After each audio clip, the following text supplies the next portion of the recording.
Okay, so this is part one of the homework, implementing the D flip-flop. Right here we have the truth table, and essentially D is only reflected in Q when there's a rising clock edge, and when D is 0, Q is 0, and Q bar is 1. That causes reset. When the rising clock edge is enacted or enabled in there, D is 1, Q is 1, Q bar is 0, and that results in set.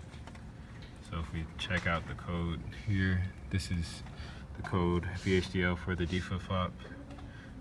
Those things, first we monitor for the clock event and monitor for when it's a rising clock edge, and then we reflect the same logic from the truth table in the VHDL.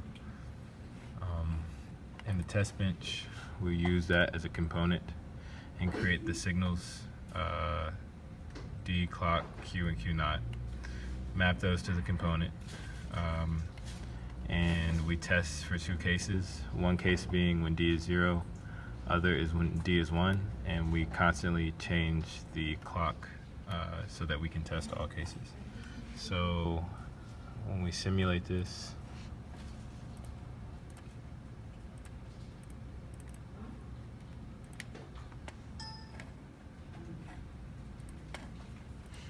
second. Gotta hold. I can't hold my phone. One sec. Alright, so when we simulate this, we pull these over into the wave, and we're just gonna run it for 100 seconds a few times, 100 nanoseconds a few times, just to examine the waveform.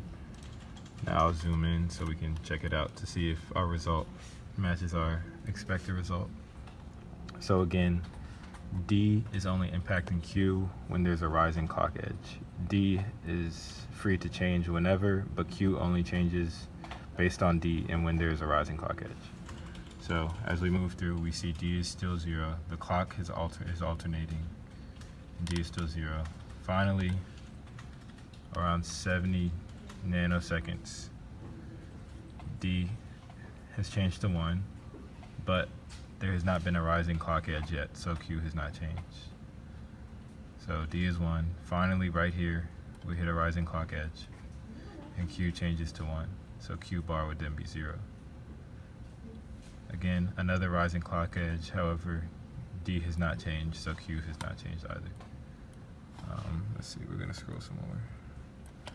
So as we continue to go forward, D has now been changed to 0.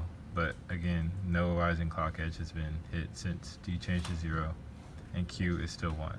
So keep moving.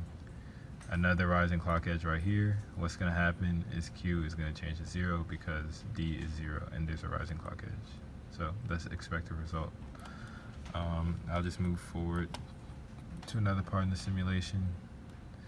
Well, actually, I guess those are the two cases in which D is 1 and Q is 0.